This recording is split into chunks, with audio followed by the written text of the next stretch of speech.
परमेश्वर का धन्यवाद हो आज के सुंदर पवित्र दिन के लिए कि परमेश्वर ने हमें से प्रत्येक को यह सुनहरा अवसर दिया कि आज के इस पवित्र दिन में हम प्रभु के चरणों पर एकत्रित होकर प्रभु के वचन की सुंदर अनमोल बातों को सुन सकें। और इसलिए आइए, इससे पहले कि हम खुदा के वचन के ऊपर ध्यान मनन चिंतन करें, आइए हम प्रार्थना करेंगे। पवित्र महान जीवित सामर्थी प्रभु परमेश्वर, स्वर्ग और पृथ्वी के रचने वाले अद्वैत जीवित महान सामर्थी प्रभु, तेरे चरणों पर आते हुए सारी महिमा तुझे देते हैं। हाँ पिता, तू जो स्वर्ग उच्च पर विराजमान है, चाहते हैं पिता इस समय तो हमारी सहायता मदद कर, और वो सहायक पवित्र आत्मा जिसकी हमें आवश्यकता है प्रभु जी हमें दे, ताकि उस पवित्र आत्मा के मार्गदर्शन के द्वारा तो आज जो भी वचन तेरा हमारे मध्य में आता है, वो आत्मा के मार्गदर्शन के द्वारा हर व्यक्ति के हृदय रूपी भूमि में बोया जाए, और वो व्यर्थ ना जाए, बल्कि कोई 30 गुना, कोई 60 गुना और कोई 100 गुना फल लाए। हर तरह की दुष्टता की ताकतों को प्रभु यीशु मसीह तेरे सामर्थी नाम से बांध देते हैं, पवित्र आत्मा के संचार को खोलते हैं, ताकि आत्मा के मार्गदर्शन में प्रभु जी आज हम तेरे वचन को सुनने और सुनाने वाले बने। हम सबों पर तेरा अनुग्रह और आशीष बना हाथ हो, प्रभु यीशु मसीह के पवित्र मीठे और सामर्थी नाम से मांगते हैं, आमीन। हालेलुया, प्रेज द लॉर्ड, जय मसीह की। परमेश्वर आप सबों को बहुत आशीष दे। और आज की सुनहरी सुंदर सुबह में जो आपके सामने पवित्र वचन बाइबल में से पढ़ा गया था, पहला राजा उसका 17वां अध्याय और उसकी पहली आयत से 6ठी आयत तक। और यहां पर जो परमेश्वर के वचन के अंतर्गत में हम पाते हैं, बड़ा ही सुंदर जिक्र दिया हुआ है, जो कि अहाब राजा के बारे में दिया कि अहाब राजा जो था वो काम करता है जो परमेश्वर को पसंद नहीं। अर्थात अगर हम पवित्र वचन बाइबल में देखें, पहला राजा उसका 16वां अध्याय और उसकी 33वीं आयत के अंतर्गत में देखें तो वहां लिखा है, और अहाब ने एक अशेरा भी बनाया, वरन उसने उन सब इस्राएली राजाओं से बढ़कर जो उससे पहले थे इस्राएल के परमेश्वर यहोवा को क्रोध दिलाने के काम किए। यानी कि और भी जो राजा हुए हैं उनसे कहीं ज्यादा अहाब राजा ने परमेश्वर को क्रोध दिलाने वाले काम किए, और जिसका नतीजा ये होता है कि तिशबी एलिया जो गिलाद के परदेशियों में से एक था, वो अहाब राजा के पास आता है और कहता है, जिस परमेश्वर की उपस्थिति में सम्मुख में मैं रहता हूं, उसके जीवन की शपथ इन दिनों में, इन वर्षों में मेरे बिना कहे ना तो वर्षा होगी और ना ओस पड़ेगी। जब तक मैं नहीं कहूंगा बारिश नहीं होगी, जब तक मैं नहीं चाहूंगा ओस नहीं पड़ेगी। और तब क्या होता है कि यहोवा परमेश्वर का वचन एलिया के पास जाता है कि तो पूरब ओर मुख करके करीत नाम नाले के पास जा, जो यरदन नदी के सामने है, और वहां पर जा करके तो उस करीत नाम नाले में छुप जाना और उसी नाले का पानी पिया करना, और मैं कौओं को आज्ञा दूंगा कि वो तुझे क्या है, भोजन कराया करेंगे। यहां पर लिखा हुआ है, उसी नाले का तू पानी पिया कर, और मैंने कौओं को आज्ञा दी है कि वे तुझे वहां खिलाएं। यहोवा के वचन मानकर वो यरदन नदी के सामने करीत नाम नाले में जाकर छिपा रहा, और सवेरे और सांझ को कौए उसके पास रोटी और मांस लाया करते थे। और मेरे प्यारे अजीजों, क्या होता है जिक्र के अंतर्गत में हम देखते हैं कि वो नाला भरा हुआ है, वो पानी पी रहा है, और कौए बराबर सुबह और शाम आ रहे हैं, परमेश्वर की आज्ञा के अनुसार उसको रोटी और मांस खाने को दे रहे हैं। और 7वीं आयत के अंतर्गत में देखेंगे, पहला राजा उसका 17वां अध्याय उसकी 7वीं आयत, जहां पर लिखा हुआ है, कुछ दिनों के बाद उस देश में वर्षा न होने के कारण नाला सूख गया। क्योंकि एलिया ने आपसे कहा था कि जब तक मैं ना चाहूंगा बारिश नहीं होगी और ना ही ओस पड़ेगी, और बारिश नहीं हुई। और जब बारिश नहीं हुई तो क्या हुआ, वो नाला भी सूख गया। तो आज हम जो हम परमेश्वर के वचन के ऊपर ध्यान करेंगे वो है सूखा हुआ नाला। सूखा हुआ नाला। मेरे प्यारे अजीजों, इसी तरह से जिस तरह से नाला जो है सूखा हुआ नाला है, हमारी जिंदगियों में कई बार ऐसा होता है कि हमारा आत्मिक जीवन क्या है, इस नाले की तरह सूख जाता है। हमारा नाला रूपी आत्मिक जीवन जो है सूख जाता है। और जब इस तरह से हमारा आत्मिक जीवन जो है जब सूख जाता है तो जीवन क्या है, किसी काम का नहीं, किसी इस्तेमाल का नहीं। उसमें वो रौनक, वो खुशी, वो चहल पहल खत्म हो गई। क्यों? क्योंकि वो सूखा हुआ।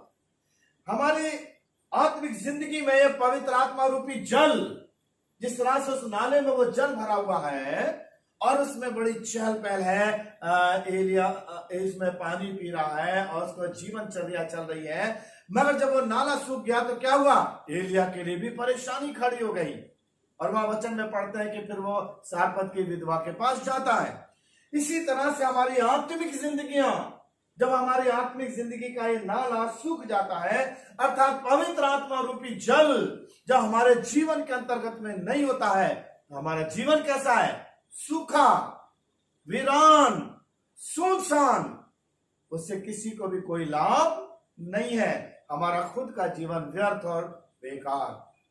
और इसलिए मेरे प्यारे अजीजों, हम देखते हैं कि आज हमें अपने जीवन के अंतर्गत में देखना है कि जिस तरह से ये नाला सूख गया तो एलिया के लिए परेशानी खड़ी हो गई। अब वो पानी कैसे पिएगा, उसका जीवनचर्या कैसे चलेगी। अगर हमारा आत्मिक जिंदगी भी सूख गई है तो हमारा आत्मिक जीवन व्यर्थ और बेकार है। किस तरह से हमारे जीवन में वो आत्मिकता के काम होंगे, किस तरह से हम परमेश्वर की महिमा कर सकेंगे, हमारा जीवन व्यर्थ और बेकार हो जाता है। हम देखते हैं कि अगर हम ध्यान करें कि जब किसी बगीचे में हम जाते हैं तो हर बगीचे में बड़े अच्छे तरीके से फूल खिले हुए हैं और बड़ी रौनक है, सुंदरता है, बड़ा अच्छी तरह से उसको मेंटेन किया गया है। तो वहां क्या होता है, हम लोग जाते हैं, वहां टहलते हैं और हमें बड़ा अच्छा लगता है। मगर यदि उस बगीचे की देख रेख ना की जाए, उसमें फूल फुलवाड़ी ना लगाई जाए, तो वह क्या होगा, ऊंट खटारे उग जाएंगे, तरह तरह के घास उग जाएगी, बड़ी बड़ी पतेल हो जाएगी, और जिसका नतीजा कोई भी वहां पर जाना पसंद नहीं करेगा। क्यों? क्योंकि अब वो जगह वीरान हो गई है, सुनसान हो गई है।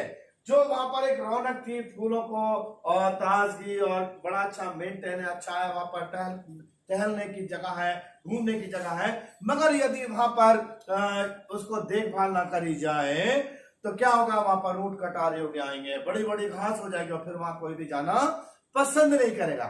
इसी तरह से यदि हम देखें कि अगर एक घर है, सुंदर घर है, अच्छा घर है, और उसकी देख रेख की जा रही है, उसको साफ सुथरा किया जा रहा है, उसके जाले निकाले जा रहे हैं, रोजाना झाड़ू पोछा हो रहा है, उसको साफ सुथरा कर रहे हैं, तो कोई भी आता है तो उस घर में घूमता फिरता टहलता है, उसे कैसा लगता है, अच्छा लगता है। क्यों?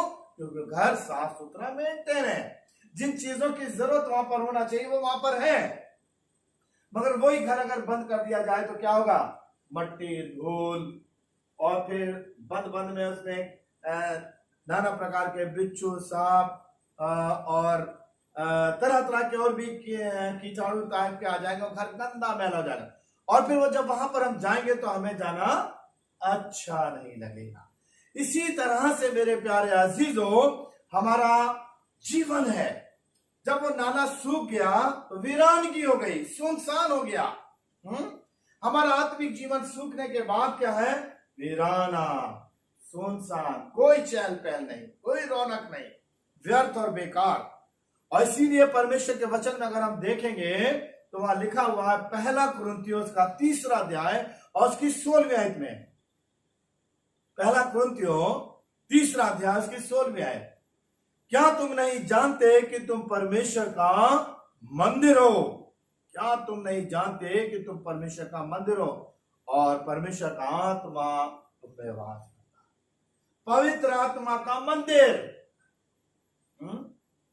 और ऐसी जीवन रूपी नाले के अंतर्गत में यदि पवित्र आत्मा रूपी जल नहीं है, हमारा जीवन कैसा है?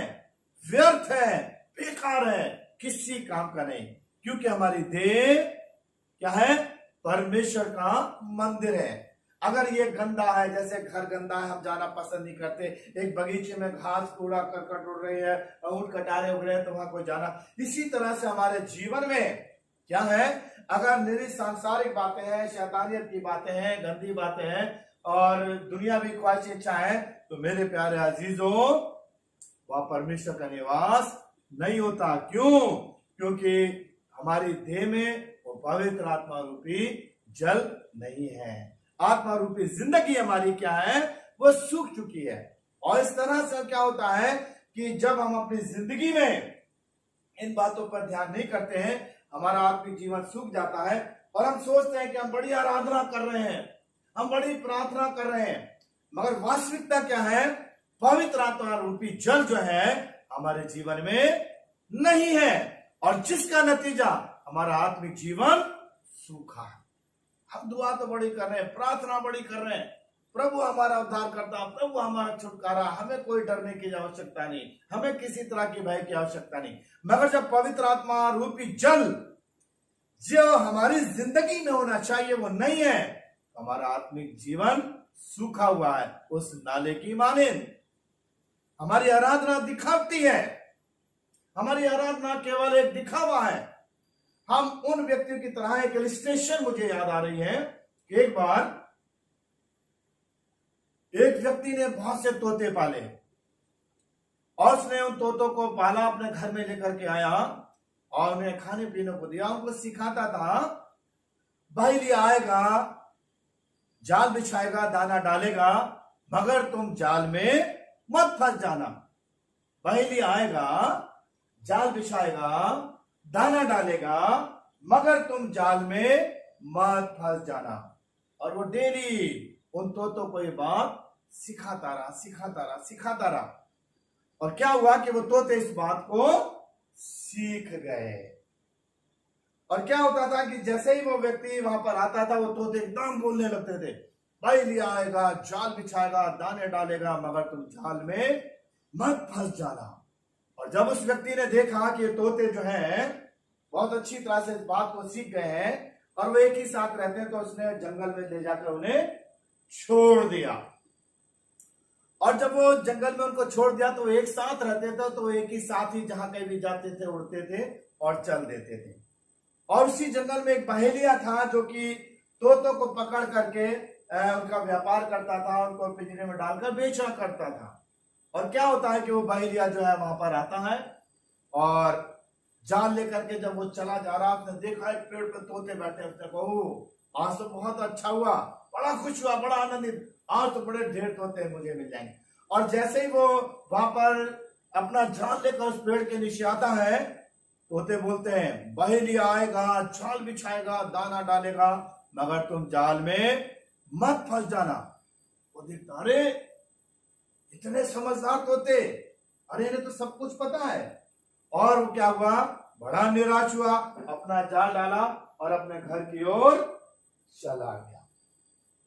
जो दूसरे दिन आया तो वो तोते फिर मिल गए उसे और उसको देखते ही बोलने लगे, बहेलिया आएगा, जाल बिछाएगा, दाना डालेगा, मगर तुम जाल में मत फंस जाना। फिर निराश हुआ, फिर अपना जाल टांगा कंधे पर और अपने घर की तरफ चला गया।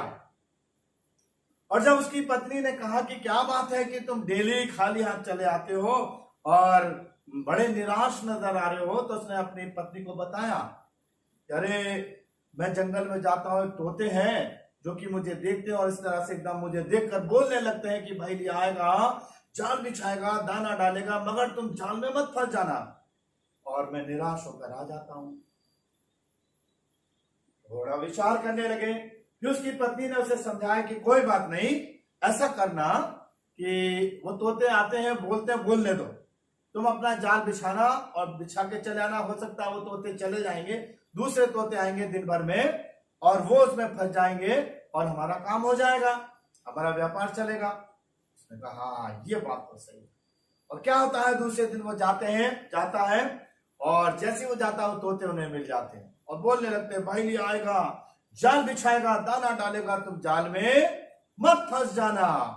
और क्या होता है, उसे पत्नी की बात याद आएगी, कोई बात नहीं, तुम जाल बिछाते रहना, तुम अपना काम करते रहना। और उसने वहां पर पेड़ के नीचे जाल बिछाया, दाना डाला और जाकर दूर खड़ा होकर के बैठ गया कि देखें क्या होता है। और क्या होता है मेरे प्यारे अजीज, अब देखिए तोते जो वहां पर बैठे हुए हैं, ऊपर से देख रहे हैं दाना डाला है और वो बोलते हैं, भाई लिया आएगा, जाल बिछाएगा, दाना डालेगा, तुम मत मगर तुम जाल में मत फंस जाना। और क्या होता है, जब वो दाने को देखते हैं वहां नीचे, तो वहां पर उस जाल में उतरने लगते हैं और बोलते जा रहे हैं, भाई लिया आएगा, जाल बिछाएगा, दाना डालेगा, तुम जाल में मत फंस जाना। और वो जाकर उसमें दाना खाने लगते हैं और जाल में फंस जाते हैं। और भैया देखता कि अरे ये क्या बात हुई, ये तो सब कुछ जानते हुए भी किस तरह से उस जाल में फंस गए। और वो दौड़कर खुशी खुशी जाता, उनको पकड़ लेता है। और जब वो लेकर के जाल में चला जा रहा है और वो तोते उस जाल में फंसे हुए हैं, मगर फिर भी क्या बोल रहे हैं, भाई लिया आएगा, जाल बिछाएगा, दाना डालेगा, मगर तुम जाल में मत फंस जाना। मेरे प्यारे अजीजों, ये तो एक कहानी है, मगर वास्तविकता में आज हम मसीहों की यही स्थिति है, यही दशा है।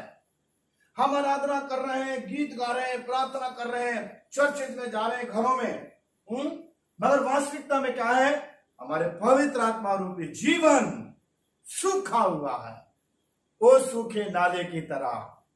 और जिसका नतीजा इन तोतों की तरह हम जुबानी रूप में रट तो जरूर रहे हैं, मगर हम नहीं मालूम है कि हम शैतान के शिकंजे में जकड़े हुए हैं। शैतानी इच्छाएं, अभिलाषाएं, ख्वाहिशें हमारे जीवन के अंतर्गत में शैतान के जाल में हम फंसे हुए हैं, उन तोतों की तरह रट रहे हैं। भाई लिया आएगा, जाल बिछाएगा, शैतान आएगा, हमें किस तरह से नाश करेगा, प्रभु हमारा उद्धार करता है, प्रभु हमारे बचाने हो। शैतान के जाल में फंसे हुए हैं। क्यों? क्योंकि पवित्र आत्मा रूपी जल हमारे आत्मा रूपी उस नाले में नहीं है, पवित्र आत्मा रूपी जल। और जिसका नतीजा, जिस तरह से नाला सूखा है, उसी तरह से हमारी आत्मिक जिंदगी कैसी है, सूखी हुई है, वीरान, सुनसान, कोई रौनक नहीं, कोई चहल पहल नहीं, कोई खुशी नहीं, कोई आनंद नहीं, न स्वयं के लिए कोई लाभ, न दूसरे के लिए कोई लाभ। ऐसा हमारा जीवन। हम आगे परमेश्वर के वचन में देखेंगे, कुछ बातों के ऊपर गौर करेंगे। ये सूखा हुआ नाला, पहली बात जो देखेंगे, नाला जो है एक बड़ी आशीष है। नाला जो है क्या है, एक बड़ी बरकत है, आशीष है। हम देखते हैं कि जिस तरह से एक नाला, एक सोता या जिसे चश्मा कहेंगे, वो क्या है, एक बहुत बड़ी आशीष है। क्यों? क्योंकि उस जल के द्वारा जब वो नाला जब भरा रहता तो उस नाले में एलिया भी था, पानी पीता था। कितने जानवर होंगे पानी पीते थे, हैं? कितने पक्षी पानी पीते होंगे, आशीष का कारण था। जिस तरह से एक चश्मा, एक सोता जो होता है, एक आशीष का कारण बताया गया बाइबल में। और यूहन्ना उसका 4वां अध्याय है और उसकी 13वीं आयत में अगर हम देखें तो वहां वचन में क्या लिखा है, यीशु ने उस सामरी स्त्री से, है सुखा नाम नाले में जब प्रभु यीशु जाता है, उस सामरी स्त्री वहां पर होती है, तो प्रभु यीशु कहता है मुझे जल पिला।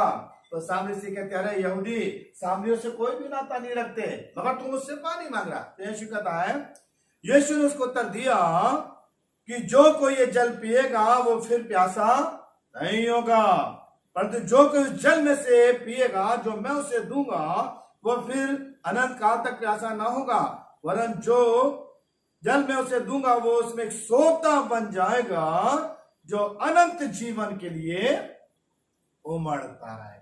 हालेलुया। है तो सोता जो है, चश्मा जो है, ब्लेसिंग, आशीष है। और इसलिए मेरे प्यारे अजीजों, हमें उस प्रभु यीशु के पास आना है, अगर हमारा पवित्र आत्मा रूपी जीवन जो है सूख गया, सूखे नाले की तरह, तो हमें क्या करना है? प्रभु यीशु मसीह के पास आना, जो हमें वो जीवन का जल, वो पवित्र आत्मा देगा, जो हमारे अंदर क्या है? एक सोते की मानिंद उमड़ता रहेगा, उस चश्मे की मानिंद उमड़ता रहेगा, स्वयं को भी आशीषें, दूसरों को भी ब्लेसिंग। यहां प्रभु यीशु कहता है कि मैं तुझे वो जल दूंगा, है तो तेरे अंदर एक सोता बन जाएगा और वो तेरे अंदर उमड़ता रहेगा। अर्थात हमारा जीवन जो है किस तरह से दूसरों के लिए आशीष का कारण होगा, प्रभु की महिमा के द्वारा होगी। कब? जब वो जीवन का जल, वो पवित्र आत्मा हमारे जीवन के अंदर आएगा, तो सोते की मानिंद उमड़ने वाला आशीष का कारण। दूसरी बात हम देखते हैं, नाले का सूख जाना बड़ी आफत है। नाले का सूख जाना एक बड़ी आफत है, परेशानी है। वहां पर हमें वचन के अनुसार देखते हैं कि जब परमेश्वर ने एलिया से कहा कि तू करीताम नाले में जा और जल उस नाले का पानी पीना, और जिसके कारण क्या है, एलिया काफी समय तक उस नाले का पानी पीता रहा और कौवे से रोटी खिलाते रहे, उसकी जीवनचर्या चलती रही, उस पानी के पीने से क्या है, वो जिंदा रहा। मगर क्या होता है कि जो ही वो नाला सूख जाता है, क्यों सूख जाता है? बारिश नहीं हो रही, वो नाला सूख जाता है, एलिया के लिए परेशानी है, बिना जल के जीवन नहीं, अब पानी नहीं है, वो कहां से पिएगा? एक परेशानी उसके लिए खड़ी हो गई। क्यों? क्योंकि नाला जो है क्या है, सूख गया है। और अगर हम परमेश्वर के वचन में देखें, निर्गमन उसका 15वां अध्याय उसकी 22वीं आयत, निर्गमन उसका 15वां अध्याय उसकी 22वीं आयत में क्या लिखा है? तब मूसा इस्राएलियों को लाल समुद्र में आगे ले गया और वो शूर नाम जंगल में आए, और जंगल में जाते वक्त 3 दिन तक पानी का सोता नहीं मिला। कौन? इस्राएल क्या है, सोते के द्वारा पानी पिया करती थी। कहीं भी जा रहे होते तो उन्हें जंगल में चश्मे मिला करते थे, सोते मिला करते थे, और वो पानी पीते थे और अपनी प्यास को बुझाया करते थे। और कहता है, यह वचन में लिखा है कि जब वो लाल समुद्र पार करके शूर नाम जंगल में गए, 3 दिन तक चले जा रहे हैं, क्या 3 दिन तक चले जा रहे हैं, पानी नहीं मिल रहा है, पानी नहीं मिल रहा। और पानी ना मिलने के कारण क्या है, परेशान हो जाते हैं। और जिसका नतीजा वो क्या होता है, यहाँ पर हम वचन के अंतर्गत में अगर देखें तो मूसा को क्या है, बुरा भला कहने लगे, बक बक झकझक करने लगे, उसको बुरा भला कहने लगे। अरे तो हमें यहाँ कहां लेकर के आया, जहां पर पानी भी पीने के लिए। तो यहाँ पर हमें देखने को मिलता है मेरे प्यारे अजीजों कि पानी का होना कितना आवश्यक है। अगर आप ध्यान दें, अगर किसी गांव में अगर कोई नाला जा रहा है या पानी की कोई व्यवस्था है, कोई नहर है जिससे सभी जानवर पी रहे हैं, लोग भी पानी पी रहे हैं, अगर वो नाला सूख जाए तो क्या होगा, उस गांव में त्राही हो जाएगी। क्यों? वो नाला जो है सूख गया है। कितने जीवन उससे चला करते हैं, कितने पक्षी पीते हैं, जानवर पीते हैं, लोग पी रहे हैं, और पानी जो है वो नाला सूख गया है, वो जगह सूख गई है, तो क्या है, एक बड़ी आफत, एक बड़ी परेशानी। तो मेरे प्यारे अजीजों, हमारी आत्मिक जिंदगी भी इसी तरह से है। अगर हमारे आत्मिक जीवन, पवित्र आत्मा हमारी जिंदगी में नहीं है, तो हमारा आत्मिक जीवन कैसा है, सूखा हुआ है, उस नाले की मानेंद। जिस नाले में जब पानी भरा होता है कितनी रौनक है, मगर जब वो सूख गया है, एक परेशानी का कारण। हमारा आत्मिक जीवन भी इसी तरह। इसीलिए प्रकाशित वाक्य उसका 3रा अध्याय की पहली आयत में कहता है, मैं तेरे कामों को जानता हूं कि तू जीवता तो कहलाता है परंतु मरा हुआ है, चलती फिरती लाश। जीवता तो है, सांस है, सब कुछ हाथ पैर है, चल रहे फिर रहे, देख रहा है, मगर जब पवित्र आत्मा रूपी जीवन हमारी जिंदगी में नहीं है तो हम चलती फिरती लाश के माने, सूखा हुआ जीवन है, व्यर्थ जीवन है, बेकार जीवन है। वो जीवन से किसी को लाभ नहीं, ना ही परमेश्वर को, ना ही हमें ना दूसरों को। वीरान जिंदगी, सुनसान जिंदगी, बेकार जिंदगी। क्यों? क्योंकि वो जिंदगी सूखी हुई है। नाले का सूख जाना एक आफत का कारण। हमारी पवित्र आत्मा रूपी अगर जीवन सूखा हुआ है, बेकार व्यर्थ, और बेकार व्यर्थ चीजें क्या होती है? कूड़े में डाल दी जाती है। पवित्र आत्मा रूपी जल हमारी जिंदगी में नहीं है, पवित्र आत्मा से भरे हुए नहीं है।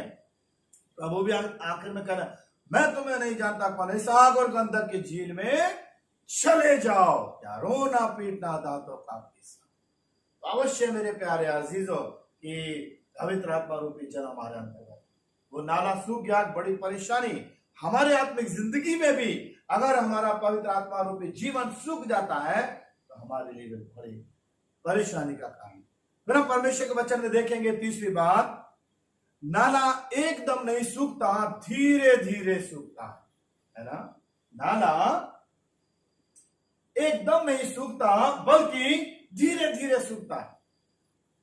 और वह परमेश्वर के वचन के अनुसार देखें कि जब एलिया ने अहाब से कहा था कि मेरे बिना कहे बारिश नहीं होगी, ओस नहीं बरसेगी, और जब बारिश होना बंद हो गई, क्या हुआ? उस नाले का पानी धीरे धीरे धीरे धीरे धीरे धीरे क्या हो गया? सूखने लगा। इसी तरह से हमारी आत्मिक जीवन, जब हम लापरवाह हो जाते हैं, सुस्त हो जाते हैं, हमारा संबंध नहीं रहता परमेश्वर से, क्या है? धीरे धीरे सूखने लगता है और हमारा आत्मिक जीवन क्या हो जाता है? सूख जाता है। क्योंकि हम आलस के कारण, लापरवाही के कारण क्या करते हैं? दुआ नहीं करते, आलस है, सुस्ती, लापरवाही। अरे कल से करेंगे, अरे शाम से शुरू करेंगे परमेश्वर के वचन को पढ़ना, अरे आज तो थोड़ा व्यस्त हो गए, थक गए हैं, चलो दुआ कल कर लेंगे, कल से परमेश्वर के वचन। आलस, सुस्ती, लापरवाही, और जिसका नतीजा हम दुआ मांगने में आलसी, प्रार्थना करने में आलसी, परमेश्वर के आराधना करने में आलसी, प्रभु के भवन में जाने में आलस, आत्मिक बातों में, धार्मिक बातों में आलस, और जिसका नतीजा क्या होता है? हमारा आत्मिक जीवन धीरे धीरे क्या हो जाता है? सूखने लगता है और हम शैतान के जाल में फंसते जाते हैं। जिस तरह से एक कीड़ा जब मकड़ी के जाले में जाता है तो उसे धीरे धीरे क्या करते? फंसा लेती है और अपने जाल में जकड़ लेती। इसी तरह से हमारा आत्मिक जीवन क्या है? सुस्त, लापरवाह होता है और शैतान हमें क्या करता? अपने जाल में फंसाता जाता है और हम इस तरह से शैतानी इच्छाओं में, अभिलाषाओं में, कार्यों में फंस जाते हैं कि हमारा आत्मिक जीवन सूख जाता है, उस नाले की तरह जिसमें जल खत्म हो गया। पवित्र आत्मा हमारे जीवन में शोकित होकर जब चली जाती है, पवित्र आत्मा जीवन हमारी जिंदगी में नहीं है, तो हमारा आत्मिक जीवन कैसा हो जाता है? सूख जाता है उस नाले की माने, और शैतान हमें अपने शिकंजे में जकड़ लेता है। फिर चौथी बात हम देखेंगे, इस नाले का ताल्लुक ऊपर से था, वो आसमान की बारिश से कायम रहता था। ये नाला जो था क्या है? इसका संबंध आसमान की बारिश से था। कि जब आसमान से बारिश होती थी ये नाला भर जाता था। इसका संबंध आसमान से था। मेरे प्यारे अजीजों, मैं और आप भी इस दुनिया में तो हैं, इस संसार में तो हैं, मगर हमारा संबंध आसमान से है, स्वर्ग से है, परमेश्वर से है। अगर हमारा संबंध परमेश्वर से, उस आसमान से, स्वर्ग से खत्म हो जाएगा, क्या है? जिस तरह से नाला धीरे धीरे सूख गया, हमारा आत्मिक जीवन भी सूख जाएगा। इस नाले का संबंध जो था किससे था? आसमान से था। आसमान की बारिश होती थी और ये नाला भर जाता था। हमारा जीवन भी इसी तरह से आसमान से हमारा संबंध है। परमेश्वर के वचन में फिलिपियों में लिखा है कि ये संसार तो एक परदेश है, हमारा स्वदेश स्वर्ग में है, हमारा संबंध स्वर्ग से है। जब तक उस स्वर्ग में परमेश्वर से हमारा संबंध उस आसमान से जुड़ा हुआ है, पवित्र आत्मा रूपी सामर्थ हमें प्राप्त होती रहेगी। वो सहायक जिसके लिए प्रभु यीशु ने कहा, मैं वो सहायक पवित्र आत्मा जो तुम्हारा सहायक मैं तुम्हें दूंगा, जब हमारा संबंध उससे होगा, हम पवित्र आत्मा रूपी उससे भरे रहें। उस आसमान से हमारा संबंध है। मगर जब आसमान से संबंध नहीं रहेगा तो क्या हमारे जीवन के अंतर्गत? अगर हम साधु सुंदर सिंह के जीवन में देखें तो हम यही पाते हैं, साधु सुंदर सिंह ने उनकी कहानी के बारे में हम सब जानते हैं, उनके जीवन के बारे में, कि उन्होंने कहा था कि जब तक अगर कोई परमेश्वर है तो मुझे दर्शन दे, वरना रात में मैं ट्रेन के नीचे अपना गर्दन से काट के क्या हो जाऊंगा, मर जाऊंगा। और रात में प्रभु यीशु मसीह ने उसे अपने दर्शन दिए। और क्या होता है कि जब साधु सुंदर सिंह तिब्बत में जाते हैं तो वहां लामा लोगों ने क्या करा, उनको एक अंधेरे कुएं में डाल दिया, ताला लगा दिया और अंधेरे कुएं में बंद कर दिया। और क्या होता है, रात्रि के समय में द्वार खुलता है, ढक्कन हटाया जाता, आसमान से एक रस्सी आती है और वो उस कुएं में जाती है और साधु सुंदर सिंह रस्सी को पकड़कर ऊपर होते और निकल जाते। फिर खुदावन की खिदमत। उनका संबंध किससे था? आसमान से था, परमेश्वर से था। इसलिए मेरे प्यारे अजीजों, हमारा भी संबंध किससे होना है? परमेश्वर से, प्रभु यीशु से। इस तरह से इस नाले का संबंध किससे है? आसमान से। तो हमारा भी संबंध, क्लोज रिलेशन प्रभु यीशु से, परमेश्वर से होना चाहिए। और जब प्रभु यीशु से होगा तभी हमारा जीवन हरा भरा होगा। फिर हम अगली बात देखते हैं, ये नाला सूख गया था क्योंकि इसका संबंध आसमान से टूट गया था। ये नाला क्यों सूखा? क्योंकि इसका संबंध आसमान से टूट गया। यानी कि आसमानी बारिश जब होती थी तब ये नाला भरता था, मगर जब इसका संबंध आसमान से टूट गया, बारिश नहीं हुई और जिसका नतीजा ये नाला सूख गया। हमारा जीवन भी क्या है? स्वर्ग से आसमान से जुड़ा हुआ है। यदि हमारा संबंध उससे टूट जाएगा, हमारा आत्मिक जीवन भी क्या हो जाएगा? सूख जाएगा। फिर हम देखते हैं अगली बात, सूखे नाले का नतीजा सूखी जिंदगी। सूखे नाले का नतीजा सूखी जिंदगी, अर्थात जिस तरह से उस नाले में जब पानी खत्म हो गया, सूख गया, तो नाला व्यर्थ और बेकार हो गया, उसमें कोई रौनक नहीं, कुछ नहीं, वो व्यर्थ है, बेकार है, किसी काम का नहीं। इसी तरह से हमारी आत्मिक जिंदगी क्या है? अगर पवित्र आत्मा रूपी जल से नहीं भरी है तो सूखी जिंदगी कैसी है? किसी काम की नहीं, बेकार की। कहते हैं कि एक बार एक आदमी ने एक सफेद शर्ट को बड़े अच्छी तरह से धोया और धोने के बाद उसने एक पेड़ की, छोटे से पेड़ की एक सूखी डाली पर उसने उस कमीज को टांग दिया।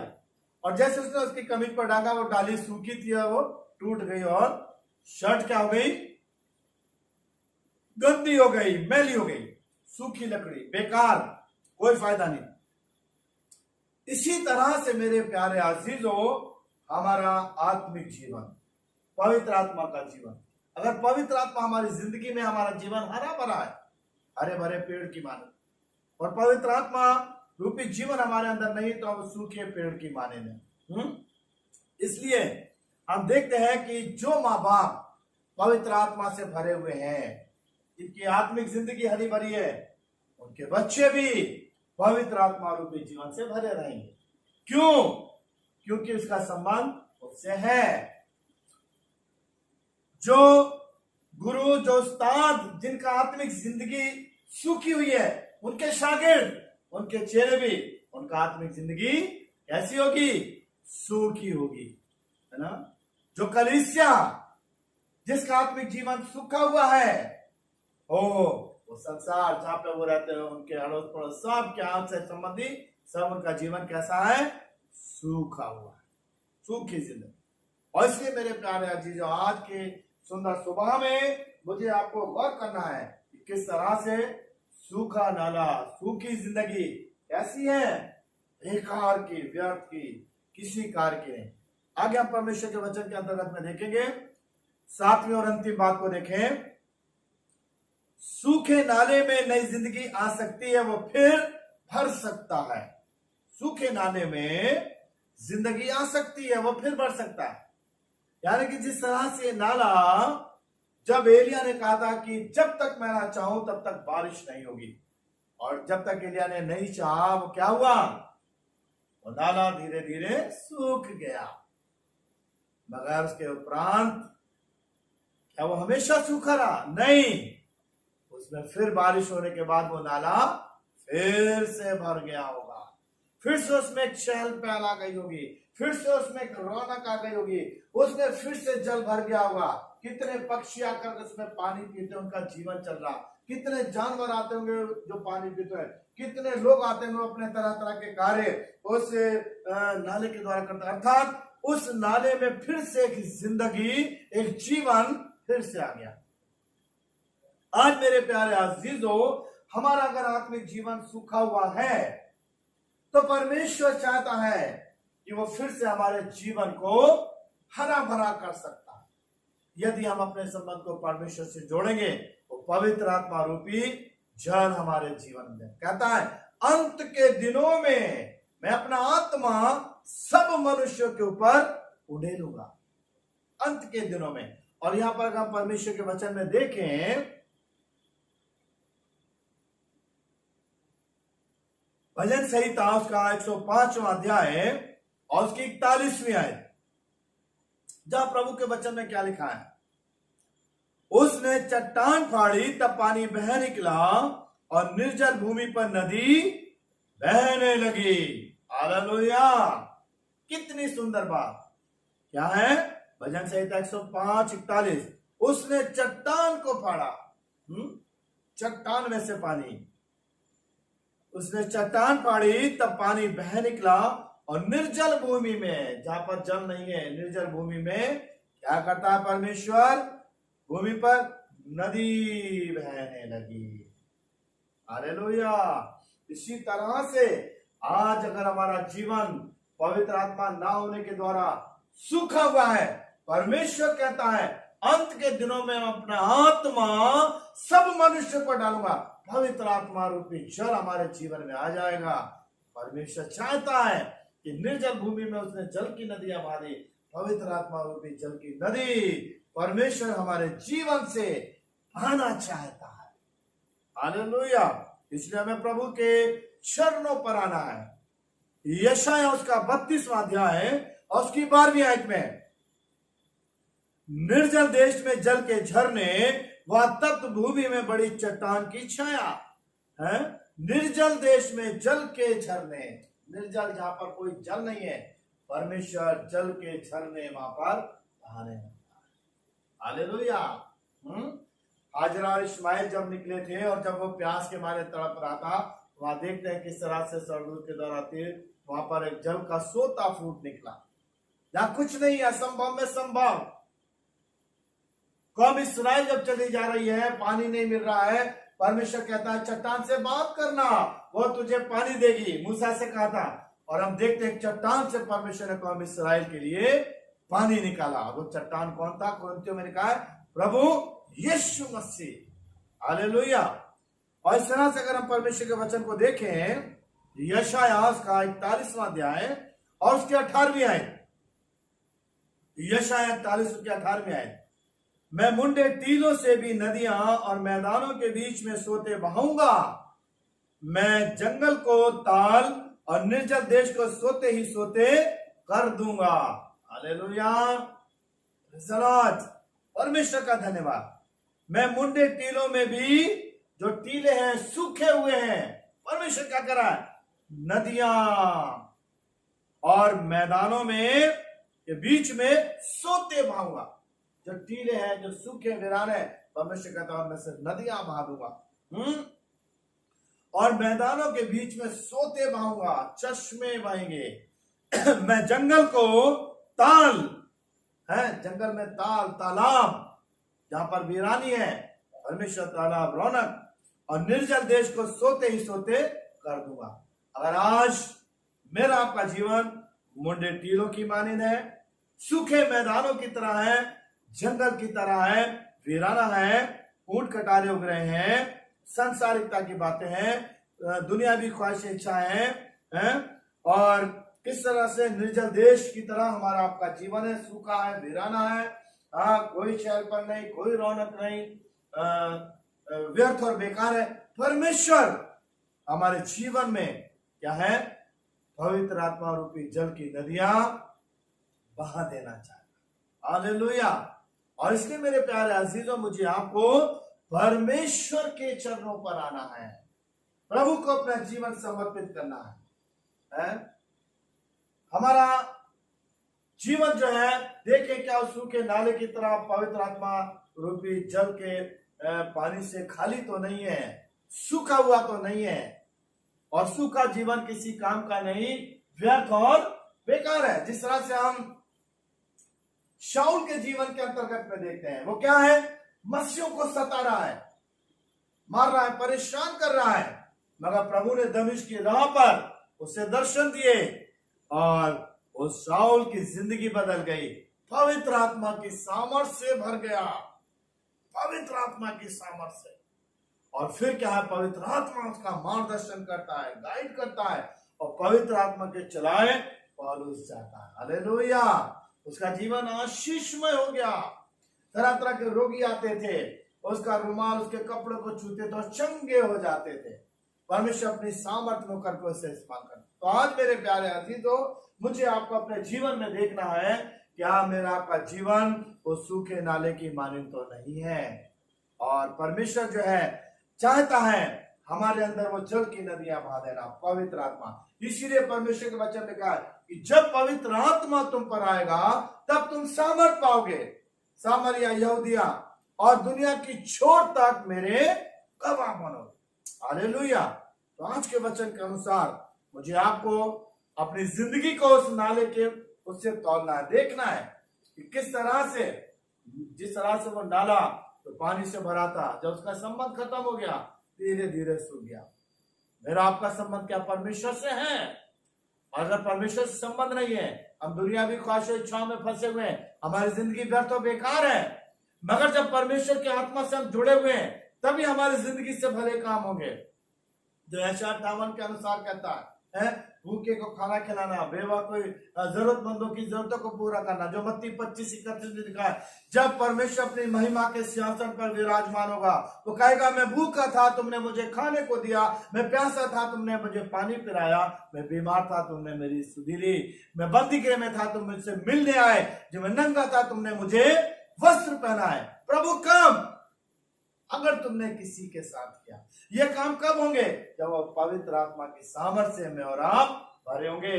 यदि पवित्र आत्मा रूपी सूखा जीवन हमारे अंदर है तो हमारा जीवन कैसे होगा? कोई फायदा नहीं।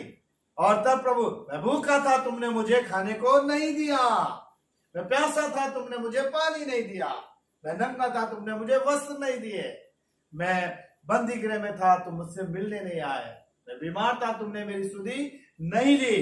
प्रभु कब? अगर किसी के साथ किया, वो मेरे साथ किया। और जो जिन्होंने नहीं किया उनसे प्रभु कहा, मैं तुम्हें नहीं जानता कौन है, साग और गंधक की झील में चले जाओ। ये कौन लोग हैं?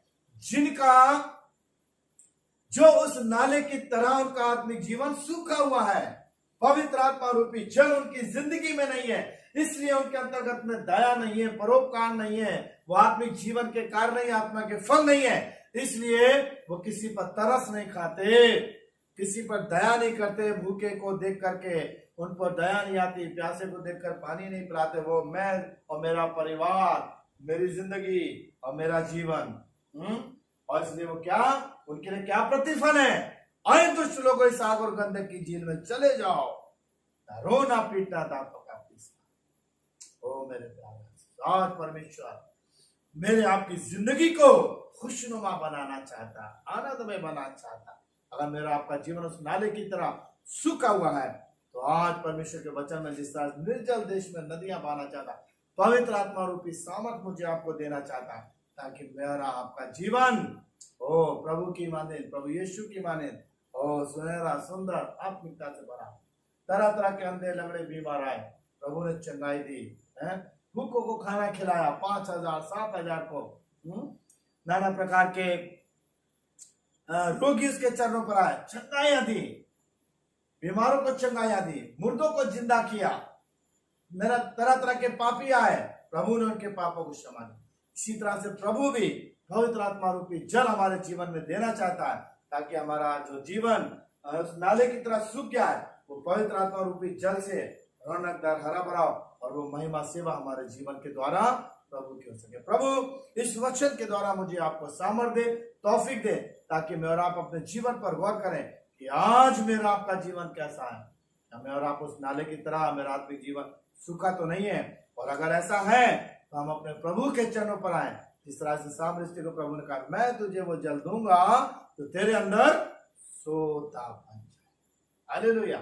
परमेश्वर पवित्र आत्मा के सामर्थ्य देना चाहता है ताकि सोते की मानंद बढ़ता रहे, हमारा जीवन दूसरों के लिए आशीष का कारण बन जाए, वो प्रभु की महिमा का कारण बन जाए। हमारी जिंदगी से भले काम, नेक काम, अच्छे काम, जिसके द्वारा एक अच्छा प्रतिफल है। मेरे पिता के लोग, आओ इस राज्य में सम्मिलित हो जो तुम्हारे लिए तैयार की गई। प्रभु हम सबको आशीष।